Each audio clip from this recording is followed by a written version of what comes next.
Mesdames et messieurs, bonsoir et bienvenue à ce 19h.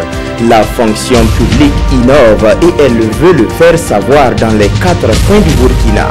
Pour ce faire, elle a entrepris une campagne de communication sur les actions de modernisation engagées à son sein. Les différentes améliorations vous seront présentées dans les minutes qui suivent. Dans ce journal, nous irons également à Bouara, dans la province de la Comoé, pour vous faire visiter un bas-fond rizicole. Ce bas-fond, exploité par plus de 220 personnes, dont la moitié est composée de femmes, promet de meilleurs rendements malgré les caprices pluviométriques. Ce sont là les titres de votre 19h. Mesdames et messieurs, bonsoir.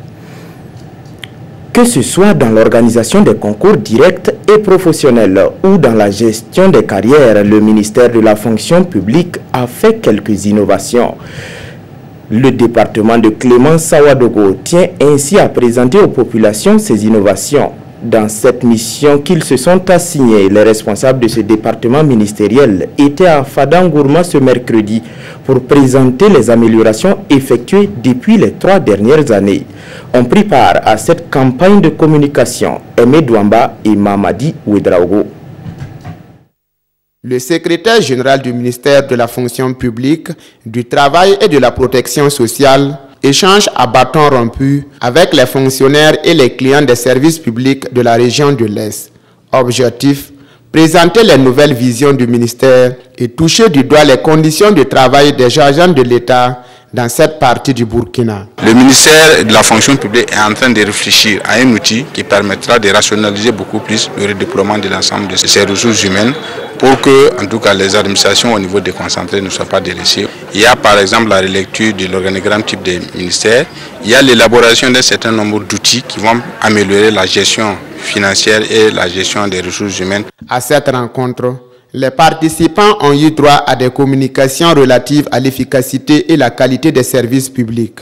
Des modules qui rencontrent l'assentiment de l'assistance. Cette formation, en tout cas, que nous venons de recevoir, en tout cas, nous a été d'un grand apport. Nous nous engageons à faire de notre mieux pour que tous les agents qui sont au niveau de notre province soient rassurés. Si tout ce que nous venons d'apprendre dans la salle, on arrive à le mettre en œuvre, l'administration gagnerait en modernité, en efficacité et les usagers également seront contents. À terme, ces actions de modernisation de la fonction publique visent à assurer des prestations de services publics axées sur la satisfaction de l'usager en cohérence avec les exigences économiques et sociales. Pendant que le ministère de la fonction publique tient une campagne de communication sur ces innovations, le FAP, le Fonds d'appui à la presse privée, est à la recherche d'instruments lui permettant d'allouer des crédits aux médias privés. À la recherche de cet instrument, les responsables du fonds étaient hier à Bobo Dioulasso pour mener des réflexions. Les grands traits de cette séance de réflexion vous sont présentés par Bilidou Bazongo et Moussa Sano. Le FAPP, le fonds d'appui à la presse privée, va pouvoir bientôt allouer des crédits. Des techniciens du fonds et des responsables d'organes de presse réfléchissent ici sur les conditions et les modalités d'octroi. En fait, c'est des orientations qui permettent aux acteurs de savoir comment accéder au crédit, les conditions, les possibilités, le remboursement. Tous ces éléments-là doivent être réunis pour pouvoir orienter, mais en tenant compte aussi de la réalité des médias privés au Burkina Faso. Mais il y a un certain nombre d'outils, comment on va évaluer un projet, comment on va l'apprécier. Tous ces éléments-là doivent être analysés durant les 5 jours pour pouvoir prendre en compte les aspirations des acteurs de la presse privée. Pour les responsables des organes de presse privée, avec cette rencontre, le bout du tunnel n'est plus loin. Je pense que ce fonds-là permettra effectivement aux organes de presse de pouvoir évoluer, de pouvoir effectivement mener leur mission d'information et de sensibilisation des populations. Je pense que ce fonds-là est à saluer.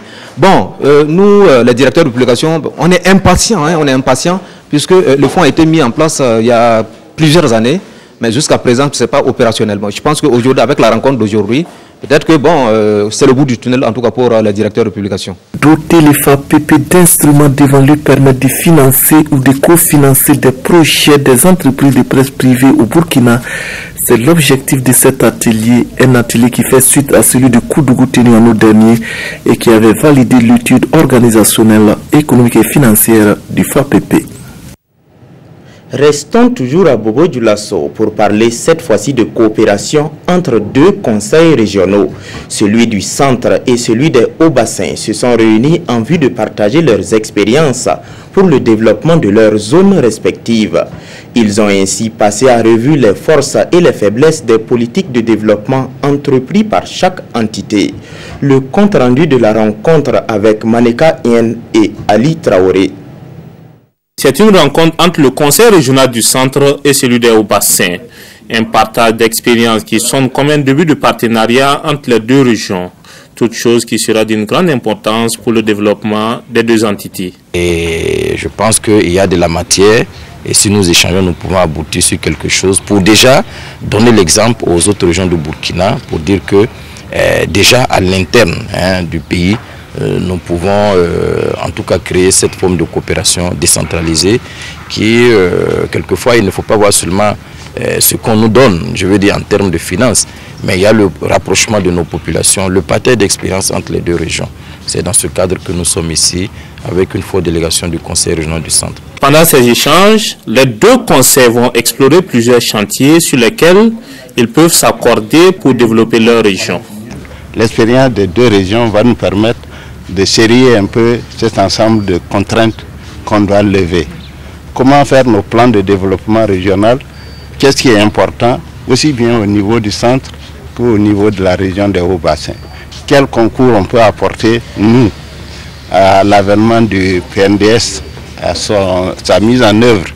Il faut que nous en discutions et nous voyons ensemble quelles sont nos possibilités régionales pour appuyer le PNDS. Cette rencontre est une première du genre entre ces deux conseils et ils espèrent que d'autres rencontres vont suivre pour le développement de leur région.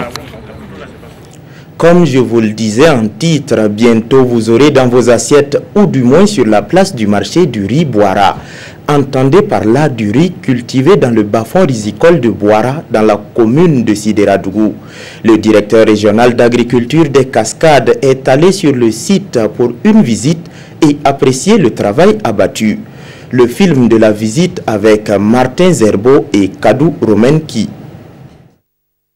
110 jours après sa mise en terre, elle peut passer à la casserole.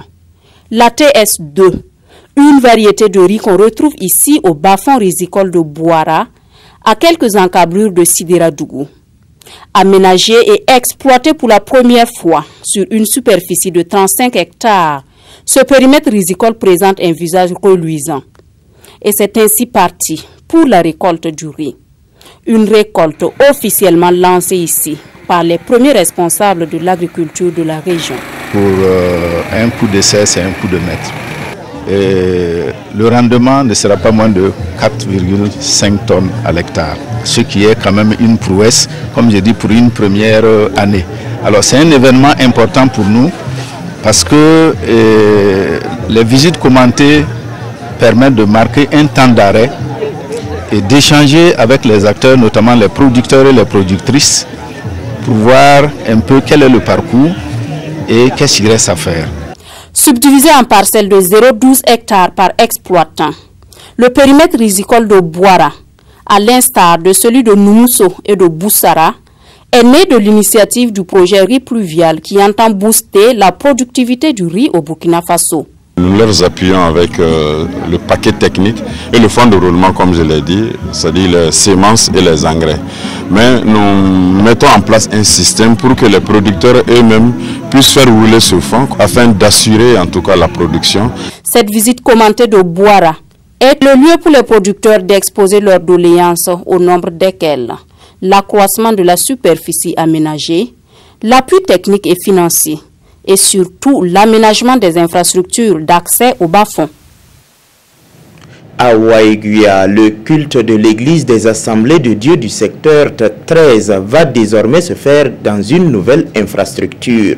Le bâtiment, qui a une capacité d'accueil de 500 fidèles, a été inauguré le samedi dernier. C'était en présence de Irénée Kaboré et Alex Zagré. Coupure de ruban, puis des moments de louange et de prière. Les fidèles chrétiens de l'église des Assemblées de Dieu, AD du secteur 13, consacrent ainsi leur nouveau temple. Pour le premier responsable de la communauté, cet acte tire son fondement de la Bible. Dans la Bible, David a dit qu'il va bâtir un temple à l'Éternel. Et Dieu lui a dit que c'est son fils Salomon qui va le faire. Quand Salomon a construit le temple, il l'a consacré à Dieu. C'est ce que nous avons fait aujourd'hui et ça s'appelle dédicace pour les francophones. À cette occasion, l'Assemblée souhaite la paix et la cohésion sociale pour le pays afin de poursuivre l'œuvre qu'elle a entamée depuis quelques années. Pour cela, elle s'en remet d'abord à Dieu et en appelle à la solidarité autour des autorités. On ne peut que demander la grâce de Dieu pour notre pays. En toute chose, si Dieu est à la première place, on y arrive. Si nous faisons bloc autour de nos autorités et prions Dieu, il va nous aider. La Bible dit que rien n'est impossible à Dieu. L'église des Assemblées de Dieu du secteur 13 a été portée sur les fonds baptismaux en février 1997.